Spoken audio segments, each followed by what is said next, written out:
Avec des t-shirts à 5 € et des robes à 8, Shein a séduit une très vaste clientèle ces dernières années. Mais qu'est-ce qui se cache derrière des prix aussi dérisoires? Je vous préviens tout de suite, c'est pas tout rose. J'aime pas trop beaucoup ça.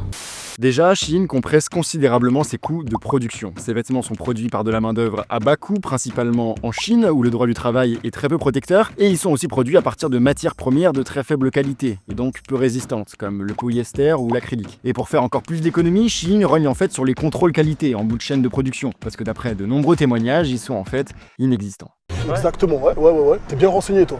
Mais les économies sont loin de s'arrêter là. Habituellement, une fois confectionné, un vêtement, avant d'être vendu, passe par tout un tas d'intermédiaires, que ce soit des grossistes ou des distributeurs, et chacun d'entre eux prend une marge. Pour éviter ça, Shein fait le choix de prendre les vêtements à la sortie de l'usine pour les expédier directement aux consommateurs. Ça amène aussi une rapidité dans la chaîne de production qui permet d'adapter les vêtements produits aux modes et aux tendances. Résultat, la demande ne faiblit jamais. Un autre choix fort de la marque chinoise, c'est de ne pas avoir de magasin physique. Ça permet d'éviter un certain nombre de coûts, que ce soit pour louer les locaux ou alors rémunérer les employés en magasin. Contrairement à Zara ou H&M, ses principaux concurrents, Shein fait le choix du 100% numérique. Technologie.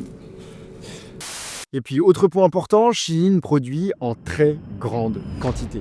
En fait, dans l'industrie du textile comme dans beaucoup d'autres, il y a des coûts importants que doit endosser initialement l'entreprise pour lancer sa production, par exemple pour acheter des machines, et ensuite petit à petit, les unités produites, elles coûtent pas si cher que ça, ce qui fait que la marque a intérêt à produire beaucoup pour rembourser les coûts initiaux qu'elle a dû assumer. Et puis produire beaucoup, ça permet aussi de réduire les prix tout en conservant son bénéfice. Je m'explique, si je vends 10 t-shirts en faisant à chaque fois 5 € de marge, alors mon bénéfice sera de 50 €. Oui mais voilà, si je vends 50 t-shirts en faisant à chaque fois 1 € de marge, mon bénéfice restera le même, mais je pourrais baisser les prix. C'est donc ce choix-là qu'a fait Shein. Mais vous l'aurez sûrement compris, ce modèle économique dit de la fast fashion, il pose un certain nombre de problèmes quand on prend le temps d'y regarder de plus près. Permettez que je mette mes lunettes.